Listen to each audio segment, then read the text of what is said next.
आंदोलन की राह पर गुर्जर विजय बैंसला ने दे दी चेतावनी, मांगे नहीं माने तो राजस्थान बंद कर दूंगा। गुर्जर समाज ने भरी हुंकार।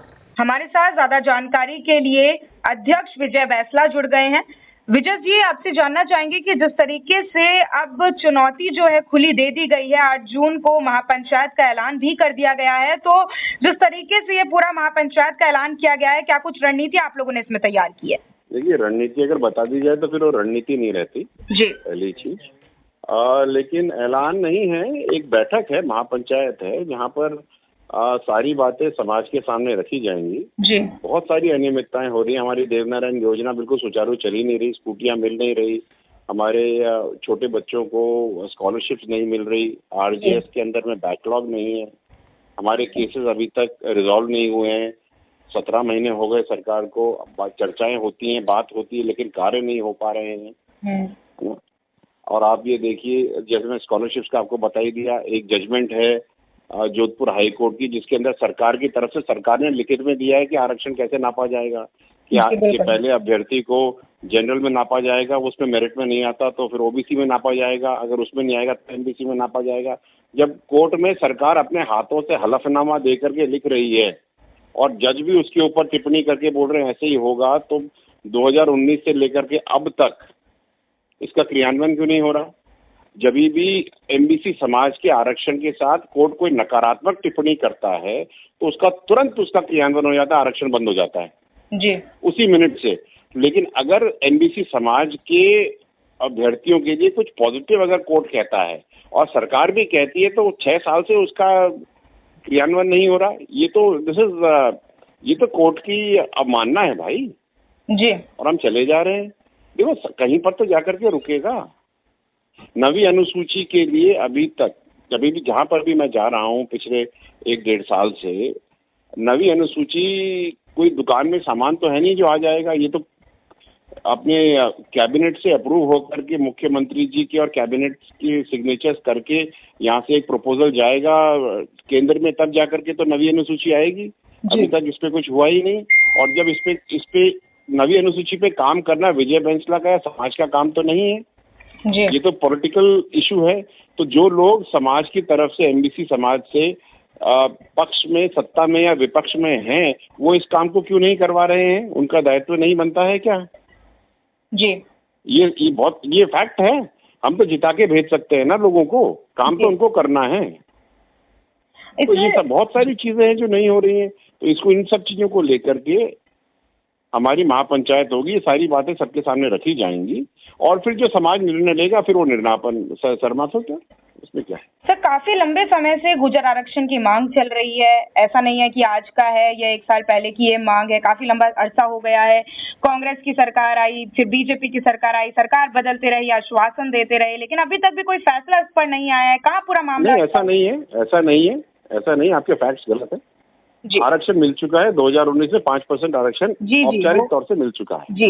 लेकिन 5% आरक्षण राजस्थान के स्तर पे दे है, लेकिन रोस्टर प्रणाली लगा करके इसको डिस्ट्रिक्ट्स और तहसीलों में बांट दिया जाता है, वर्टिकल्स में बांट दिया जाता है जी। कहने को तो 5% कागजों में मिल गया है, लेकिन जब इसका क्रियान्वयन होता है तो 1% से कहीं 2% आरक्षण मिलता है जी। जब आपने आरक्षण राजस्थान लेवल पे दिया है तो उसका क्रियान्वयन भी तो राजस्थान लेवल पे हो सकता है जी। ये रोस्टर प्रणाली जो लगाई है, ये आरक्षण दे करके आरक्षण नहीं देने की प्रक्रिया है और इससे केवल एमबीसी समाज ही नहीं जूझ रहा है, ईडब्ल्यूएस भी इसी से जूझ रहा है, एससी आरक्षण भी इसी से जूझ रहा है, ओबीसी भी इसी से जूझ रहा है। जैसे हमारे को 20 पर 1 पद मिलता है और ईडब्ल्यूएस को 10 पर 1 पद मिलता है, और जब ये लोग पदों को बांट देते हैं और किसी डिस्ट्रिक्ट में अगर 20 से कम पद हुए एमबीसी के, 18 हुए, तो वहां पे कोई पद नहीं मिलेगा हमको जी।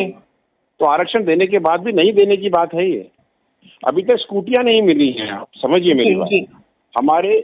हमारा जितना भी कॉन्वर्सेशन रहा है सरकारों से, किसी से भी किसी राजनीतिक पद का कॉन्वर्सेशन नहीं रहा, किसी पैसे का कॉन्वर्सेशन नहीं रहा।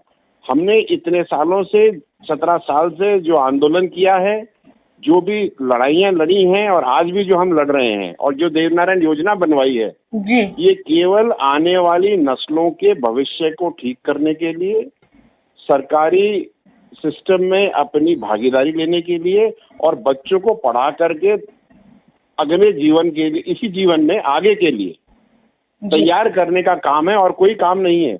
और अगर यही काम 17 महीने से नहीं हो पा रहा है तो मैं लज्जित भी हूँ, थका भी हूँ और परेशान भी हूँ। और ये मैं ही नहीं, पूरा समाज भी है।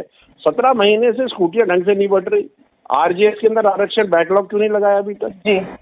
आप ये मानिए कि बैकलॉग इम्प्लीमेंटेशन का ऑर्डर 3-4 साल निकल चुका है, सब जगह बैकलॉग इम्प्लीमेंट हो गया है। आरजीएस में क्यों नहीं हुआ? क्या वो राजस्थान का हिस्सा नहीं है? जी। अभी हमारे आरजीएस में 2 पद खाली थे, अगर बैकलॉग लगा होता तो हमारे अगले पर्व भर जाते। अभी आपने उसको किसी दूसरे सिस्टम से भर दिया, हमारे तो पद खाली चले गए ना। जब SC, ST, OBC, SC, ST का बैकलॉग लागू है आरजीएस की भर्ती में, तो एमबीसी का जो कि कैबिनेट से अप्रूव हो चुका है, वो क्यों नहीं लागू है? क्या राजस्थान में आरजीएस में अलग रूल चलता है और बाकी सबके लिए अलग रूल चलता है, और एमबीसी के लिए अलग रूल चलता है और बाकियों के लिए अलग रूल चलता है? क्या हम राजस्थान के निवासी नहीं है? क्या भजनलाल सरकार उतनी सीरियस नहीं है मामले को लेकर? ये तो वही बता पाएंगे, मुझे ऐसा लगता नहीं। देखो, माननीय मुख्यमंत्री जी संजीदा और समझदार व्यक्ति हैं, जितना मैं जानता हूँ। हो सकता है कि उनको कोई बता ही ना रहा हो, आपके माध्यम से उनको खबर पहुंच जाए तो अच्छी बात है। क्योंकि अब आगे जो भी होना है, जो भी डिसीजन होगा, इसका दारोमदार पूरा माननीय मुख्यमंत्री जी पर होगा। जैसा वो चाहेंगे वैसा ही होगा। अगर इन सब छोटी छोटी, बहुत ये ऑपरेशनल चीजें हैं छोटी छोटी, अगर इनका निवारण हो जाएगा तो हम तो सब खुशी खुशी आगे बैठेंगे, नहीं तो फिर समाज निर्णय लेगा। क्या उम्मीद है गुर्जर आरक्षण को लेकर, जो अभी आप महापंचायत करने वाले हैं, कुछ नेता आपके साथ समर्थन देंगे? तो भाई, नेता समाज का ही तो है जी, अलग से थोड़ी बना है जी। तो वो अपना निर्णय लेंगे, समाज अपना निर्णय लेगा।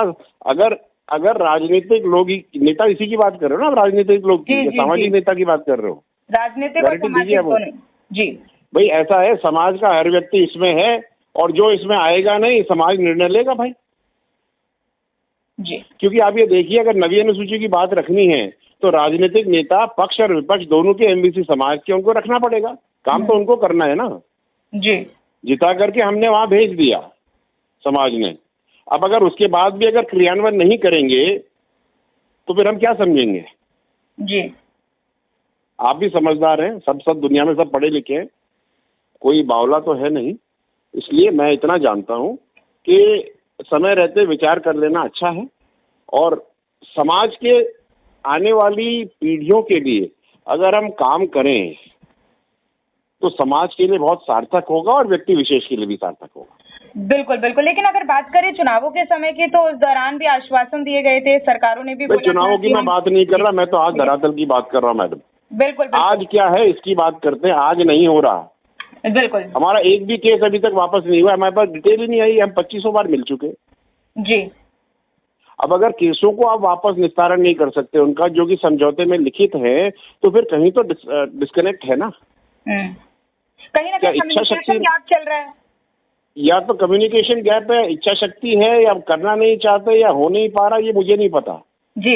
लेकिन धरातल में काम नहीं हो रहे, ये पक्की बात है जी।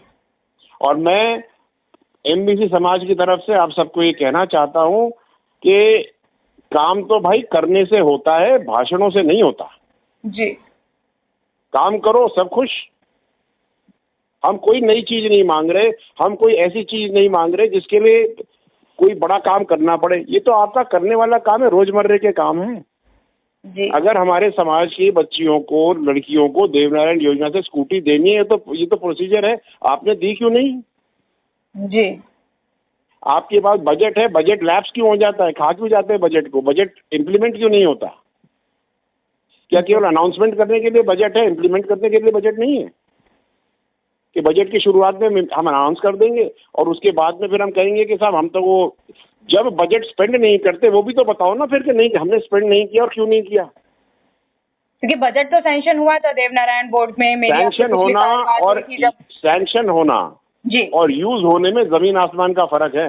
बिल्कुल बिल्कुल। आप प्लीज ये पता करवाइए अपने लेवल से कि कितना सैंक्शन हुआ था, कितना यूज हुआ, स्कूटी का कितना बजट सैंक्शन हुआ था और साथ में कितना यूज हुआ, पिछले 3 साल का डेटा निकाल लीजिएगा। जी जी बिल्कुल है ना? बिल्कुल। आप विजय जी, आप मेन्यू कार्ड में खाना होना जी और थाली में खाना परोसा जाना, इसमें जमीन आसमान का फर्क है मैडम। जी बिल्कुल। विजय जी, एक आखिरी प्रश्न मेरा आपसे रहेगा कि जिस तरीके से आप 8 जून को अब महापंचायत का ऐलान आपने कर दिया है, तो कितने समर्थक जुड़ने की उम्मीद जताई जा रही है और क्या कुछ मैडम ये सब चीजें छोड़िए, आप तो इस बात पे फोकस करिए कि भगवान करे कि सारे काम समझदारी से हो जाएं और 8 तारीख से पहले अगर ये सारे बातें निपट जाती हैं तो अच्छा रहेगा, नहीं तो अन्यथा समाज निर्णय लेगा। अब कौन आता है, कितना आता है, क्या नहीं आता, इससे ना तो आपको चिंता करनी चाहिए ना मुझे। चिंता इस बात पे करनी चाहिए कि काम क्यों नहीं हुए, 17 महीने से काम क्यों नहीं हुए, ये प्रश्न चिन्ह है। प्रश्न चिन्ह ये थोड़ी कि कितने लोग आएंगे। आप कॉन्वर्सेशन वो करिए जो सार्थक है और आने वाली नस्लों के लिए पॉजिटिव है और उनको कुछ दे के जाएगा। ठीक है। हम लोग ये बात क्यों नहीं करते कि अभी तक आप ये मेरे प्रश्न का जवाब दीजिए कि हम जो सत्ता में जो लोग हैं, जो डिसीजन मेकर्स हैं, हम उनसे ये क्यों नहीं पूछते, आप फोन करके ये क्यों नहीं पूछते कि आपने पिछले 17 महीने से काम करे क्यों नहीं। आप उनसे भी तो जवाब मांग सकते हैं। जी बिल्कुल बिल्कुल, मानिए ना, जरूर सर, जरूर मांगिए। I would be more than happy, I would be more than happy when the media takes the onus of making the future brighter for the new generation. Definitely, I would love to see that. I can understand, sir.